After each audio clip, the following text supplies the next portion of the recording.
117 milliards, c'est le nombre d'êtres humains qui ont marché sur cette planète depuis que notre espèce existe. 117 milliards de personnes qui sont nées, qui ont vécu, qui ont souffert, qui ont aimé, qui ont essayé.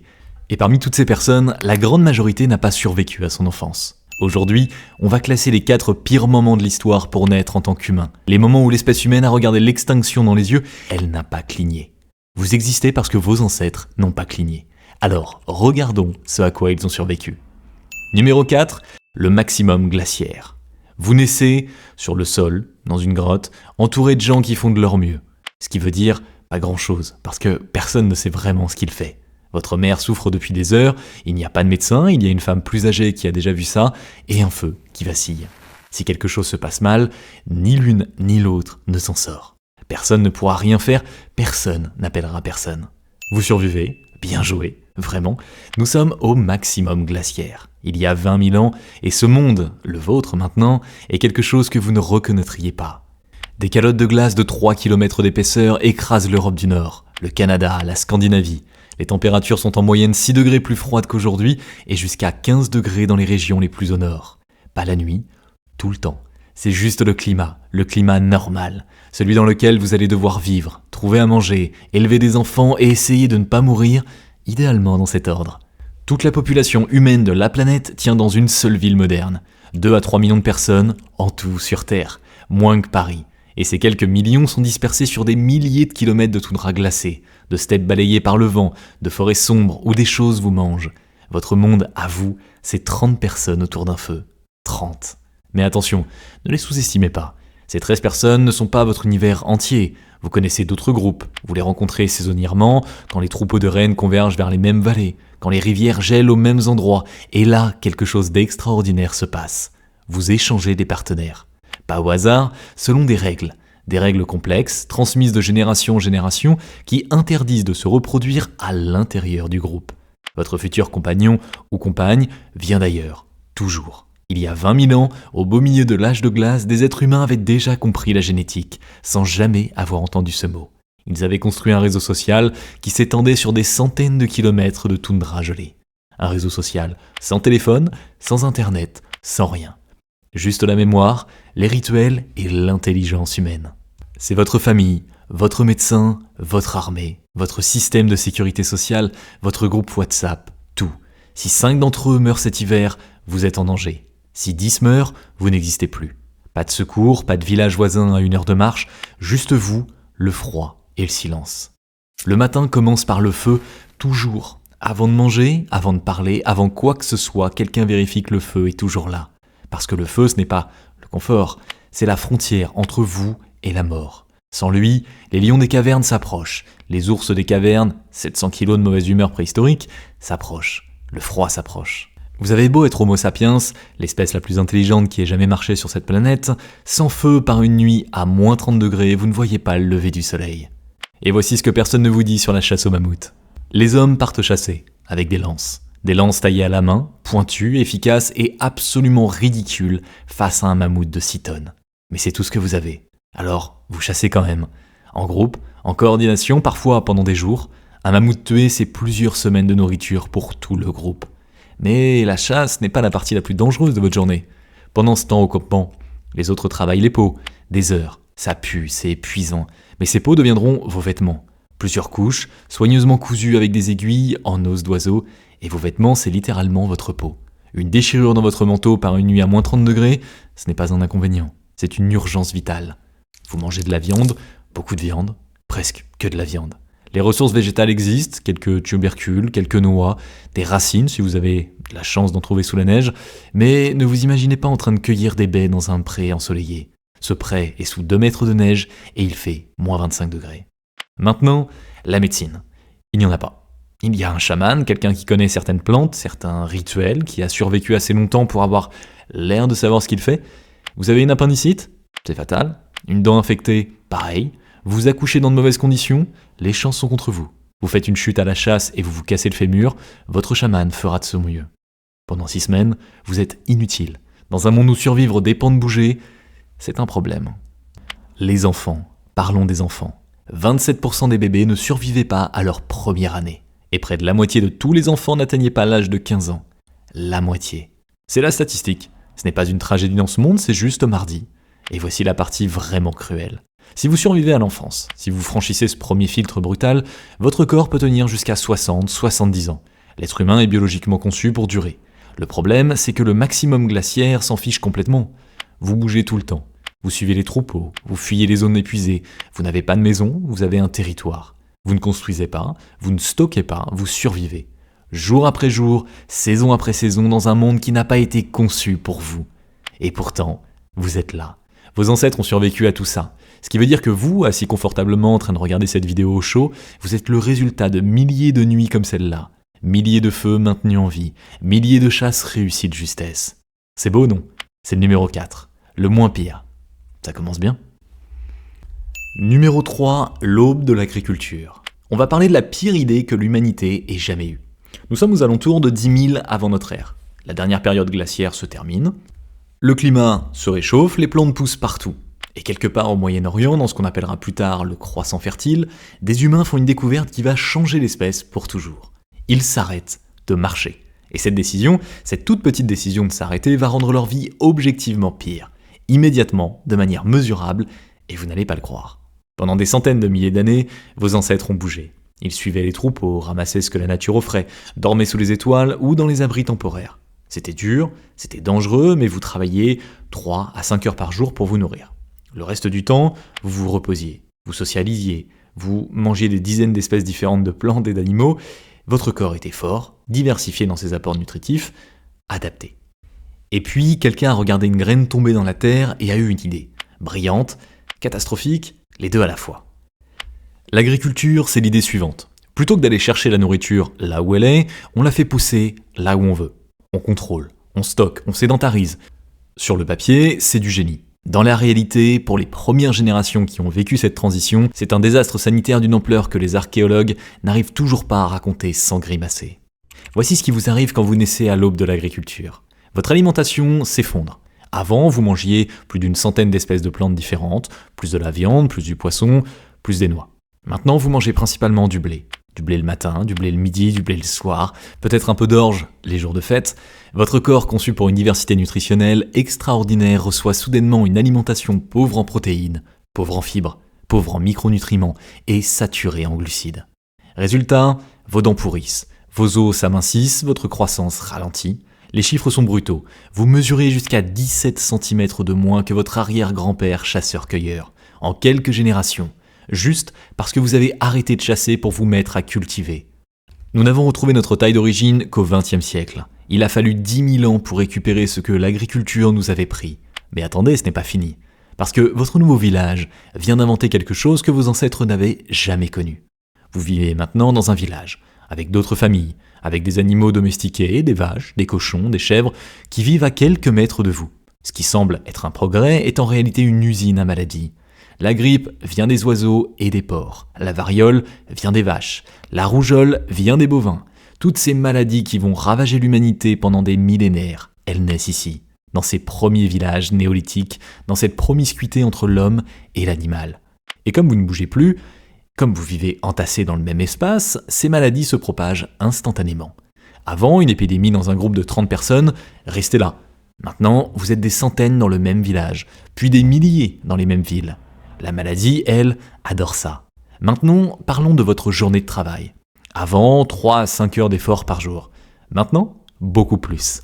Vous vous levez à l'aube, vous labourez, vous semez, vous désherbez, vous irriguez, vous récoltez, vous stockez, vous réparez les outils. Et demain, eh bien, vous recommencez. Et après-demain, et les 300 jours suivants, sans syndicat, sans congé payé, sans retraite, jusqu'à ce que votre dos lâche, ce qui, d'après les squelettes qu'on a retrouvés, arrive assez tôt. Et tout ce travail, pourquoi ? Pour une récolte qui peut disparaître en une nuit, une sécheresse, une inondation, un parasite, une maladie des plantes. Avant, votre alimentation était trop diversifiée pour s'effondrer entièrement. Vous avez misé tout sur une seule carte. Et quand cette carte ne tombe pas, tout le village meurt de faim. La famine. Voilà une autre invention de l'agriculture. Et pendant qu'on parle d'invention, parlons de l'inégalité. Parce que l'agriculture invente aussi ça. Quand vous vous déplaciez et chassiez, personne ne pouvait accumuler grand-chose. Vous ne pouviez pas apporter plus que ce que votre dos supportait. L'égalité était presque forcée par la logique de la vie nomade. Mais quand vous avez un grenier, quand vous stockez des centaines de kilos de grains, Soudainement, quelqu'un peut posséder plus que les autres, et celui qui possède plus peut nourrir ceux qui ne possèdent rien. En échange de quoi ? En échange de leur travail, de leur obéissance. Les premières hiérarchies sociales naissent ici, les premiers propriétaires terriens, les premiers seigneurs, et presque immédiatement, dans le sillage de l'agriculture, les premières guerres organisées pour voler les récoltes des voisins, et le premier travail forcé à grande échelle pour faire travailler les champs. Un chercheur américain a un jour appelé l'agriculture la pire erreur de l'histoire de l'humanité. Les gens ont cru qu'ils exagéraient. Ils n'exagéraient absolument pas. Alors, pourquoi vos ancêtres ont-ils fait ça ? Parce que le monde changeait. Le gibier disparaissait, les populations augmentaient, l'agriculture n'était pas un choix triomphant, c'était une capitulation, une reddition face à un monde qui ne voulait plus vous nourrir gratuitement. Vous n'avez pas choisi l'agriculture s'est imposée à vous. Et vous avez passé le reste de votre vie à labourer un champ, à manger du blé, à mourir d'une maladie venue d'une vache, plus petit et en moins bonne santé que vos arrière-grands-parents qui couraient après des mammouths. C'est le numéro 3. Numéro 2, la peste noire. On arrive dans le territoire du vraiment horrible. Nous sommes en Europe, 14e siècle, et avant de vous plonger dans ce qui va suivre, je veux que vous compreniez une chose. La vie médiévale ordinaire, sans aucune catastrophe, est déjà objectivement terrible. Pas de système d'égout digne de ce nom, les déchets humains coulent dans des rigoles au milieu des rues, les animaux vivent dans les maisons, l'espérance de vie tourne autour de 35 ans, la médecine consiste principalement à saigner les malades jusqu'à ce qu'ils aillent mieux, ou meurent, ce qui arrive, c'est souvent. C'est votre point de départ, votre vie normale. Et dans quelques secondes, vous allez comprendre pourquoi, même cette vie médiévale misérable était préférable à ce qui allait arriver. En octobre 1347, 12 bateaux génois arrivent dans le port de Messine, en Sicile. Les autorités portuaires s'approchent pour accueillir les marins. La plupart sont morts. Ceux qui sont encore vivants sont couverts de bubons noirs, des gonflements de la taille d'un œuf dans les aisselles, haleine dans le cou qui suintent et noircissent. Ils ont de la fièvre, ils vomissent, leur peau noircit par endroits. Les autorités ordonnent aux bateaux de quitter le port immédiatement, mais c'est trop tard. La peste est déjà à terre. Voici ce que ça vous fait si vous l'attrapez. Premier jour, vous vous sentez fatigué, vous avez de la fièvre, vous pensez peut-être que c'est un rhume. Deuxième jour, la fièvre monte, vous avez des frissons, des douleurs dans tout le corps, des maux de tête violents, vous vomissez. Troisième jour, les bubons apparaissent. Ces gonflements douloureux sous votre peau qui grossissent heure après heure. Certains atteignent la taille d'une pomme, ils sont chauds, durs, atrocement sensibles au toucher. Quatrième et cinquième jour, dans 30 à 60% des cas, c'est terminé. 4 à 5 jours, c'est tout ce qu'il faut. Personne ne comprend ce qui se passe, personne ne sait que c'est une bactérie, Yersinia pestis, transportée par les puces qui vivent sur les rats. La médecine médiévale croit que la maladie vient du mauvais air. Les médecins tentent de se couvrir le visage de tissus imbibés de vinaigre ou d'herbes pour se protéger des miasmes. Ce n'est pas plus efficace. Les médecins meurent autant que leurs patients. Ce qui, rétrospectivement, était assez prévisible. Mais le Moyen-Âge n'était pas une grande époque pour la médecine préventive. En 2 ans, la peste traverse toute l'Europe. Elle va à une vitesse terrifiante, plusieurs kilomètres par jour, suivant les routes commerciales, les rivières, les ports. Paris, 800 morts par jour à son pic. Florence perd la moitié de sa population en quelques mois. Venise tente de mettre les bateaux en quarantaine pendant 40 jours, mais ça ne suffit pas. Votre village. Regardons votre village. Au début, quelqu'un tombe malade. Vous pensez que c'est isolé. Puis, son voisin tombe malade également. Puis 3 familles sur la même rue. Puis, le prêtre qui est venu les administrer. En quelques semaines, tellement de gens meurent simultanément que les familles n'arrivent plus à enterrer leurs morts correctement. Les victimes s'accumulent dans les rues, sans que personne ne puisse les enterrer dignement. L'église, censée être votre refuge spirituel, s'effondre. Les prêtres fuient, ceux qui restent meurent. Les gens prient mais Dieu ne répond pas. La panique s'installe, la violence collective éclate dans plusieurs villes d'Europe. Des communautés entières, des gens qui n'ont rien fait et qui meurent de la même maladie que tout le monde, sont décimés par des foules en quête de coupables. En 5 ans seulement, la peste noire emporte entre 25 et 50 millions de personnes en Europe. C'est entre un tiers et la moitié de la population totale du continent. Certaines villes perdent 80% de leurs habitants. La population européenne ne retrouvera pas son niveau d'avant 1347 avant 1550, 200 ans plus tard. 200 ans. Et ce n'est pas fini, parce que la peste ne disparaît pas. Elle revient encore et encore. Pendant les 3 siècles suivants, des vagues successives frappent l'Europe tous les 10 à 20 ans. Vous naissez en 1347, vous survivez à la première vague, et vous passez le reste de votre vie à attendre la prochaine, à regarder vos enfants, vos voisins, en vous demandant lesquels seront là l'année prochaine. Il y a quelque chose de particulièrement cruel dans la peste noire que les autres entrées de ce classement n'ont pas. Le froid du maximum glaciaire était votre ennemi, mais c'était impersonnel. L'agriculture vous a rendu misérable, mais au moins vous compreniez pourquoi. La peste noire, elle, vous frappe sans prévenir, sans logique visible, sans aucun moyen de vous défendre. Votre voisin s'en sort, pas vous. Pourquoi ? Personne ne sait. Pas en 1347. C'est la terreur pure, l'arbitraire total, le sentiment que l'univers a décidé de vous effacer et que vous ne pouvez absolument rien faire. C'est le numéro 2. Et si vous pensez que c'est le pire de notre classement, attendez le numéro 1. Numéro 1, l'éruption du Toba. On arrive à la fin du classement, et je vais commencer par vous dire quelque chose que la plupart des vidéos sur ce sujet ne disent pas. Ce qui s'est passé il y a 74 000 ans, l'éruption du supervolcan Toba en Indonésie, est encore débattue par les scientifiques. Certains pensent que ça a failli éteindre l'espèce humaine. D'autres pensent que l'impact était moins catastrophique qu'on ne le croyait. Le débat est réel, les preuves sont contradictoires. Mais voici ce qui n'est pas débattu. L'échelle de ce qui s'est passé. Et l'échelle, à elle seule, est suffisante pour vous couper le souffle. Nous sommes il y a 74 000 ans. L'humanité existe depuis au moins 200 000 ans à ce stade, et peut-être 300 000 selon les découvertes les plus récentes. Nous sommes des Homo sapiens, votre espèce, votre ADN, vos os, mais nous vivons comme des chasseurs-cueilleurs, dispersés en petits groupes à travers l'Afrique, le Moyen-Orient et les premiers avant-postes de l'Asie. Il n'y a pas de ville, pas d'écriture, pas d'agriculture, juste des humains, leur outil de pierre et un monde qui, jusqu'à ce moment précis, leur permettait de survivre.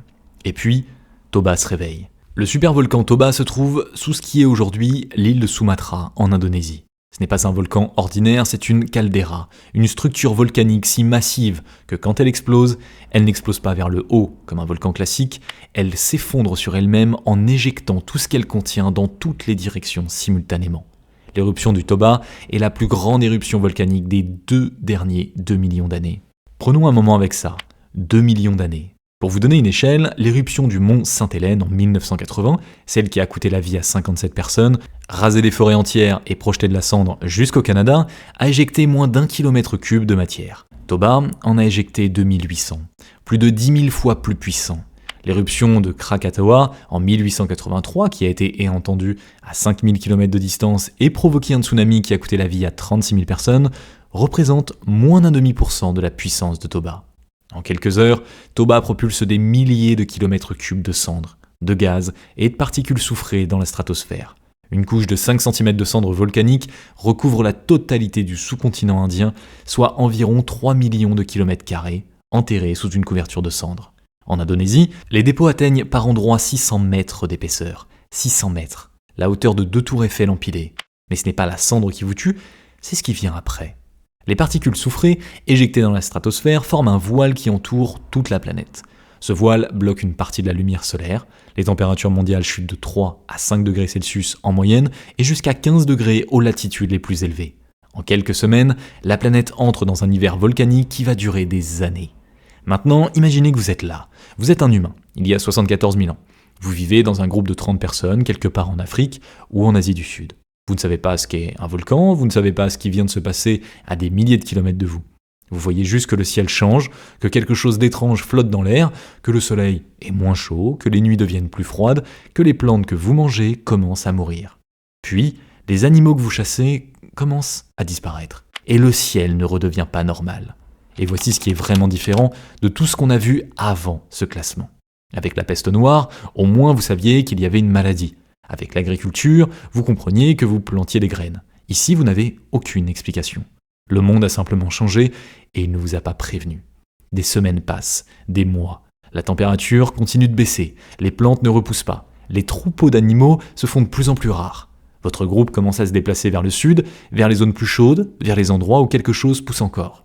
Certains groupes trouvent des refuges, des zones côtières où les ressources marines compensent l'effondrement de la végétation terrestre, des vallées protégées où la température reste viable. D'autres groupes ne trouvent rien. Et c'est là que la science dit quelque chose d'extraordinaire, notre ADN. L'ADN de tous les humains vivant aujourd'hui sur cette planète montre quelque chose d'inhabituel, ce que les généticiens appellent un goulot d'étranglement, un moment dans notre passé où la diversité génétique humaine s'est effondrée de manière drastique. Ce qui se produit quand une population chute si brutalement que les survivants ne représentent plus qu'une infime fraction de ce qu'elle était. Certains scientifiques estiment que la population humaine mondiale est tombée à moins de 10 000 individus. D'autres encore contestent que Toba en soit la cause directe. Mais voici ce qu'on sait avec certitude. À un moment donné, aux alentours de cette époque, l'humanité a failli disparaître. Votre espèce, pas une espèce lointaine, la vôtre. Homo sapiens, 10 000 individus. C'est moins que la capacité d'une salle de concert moyenne. C'est moins que les habitants d'un petit village. C'est tout ce qu'il restait, peut-être de l'expérience humaine, sur Terre. 10 000 personnes dispersées sur un continent qui ne se connaissaient pas, qui ne savaient pas quelles étaient les dernières, qui se levaient chaque matin pour trouver à manger dans un monde qui ne ressemblait plus à rien de ce qu'ils avaient été. Ces quelques milliers de survivants sont parmi les ancêtres de toute l'humanité actuelle, notamment de toutes les populations qui ont quitté l'Afrique. Tous les humains vivant aujourd'hui sur cette planète, 8 milliards de personnes, descendent de ce groupe de survivants. Votre ADN, le leur, celui de votre voisin, celui de quelqu'un à l'autre bout du monde que vous ne rencontrerez jamais. Tout ça vient de là, de ces quelques milliers d'individus qui ont tenu bon dans un monde couvert de cendres. C'est pour ça que Toba est numéro 1. Pas parce que c'est la catastrophe la plus dévastatrice en chiffres absolus, la peste noire a causé davantage de pertes en proportion. Mais Toba est la seule entrée de ce classement où la question n'était pas combien de personnes allaient disparaître, la question était est-ce que l'humanité va survivre ? Et la réponse, de justesse, a été oui. Vous regardez cette vidéo parce que la réponse a été oui.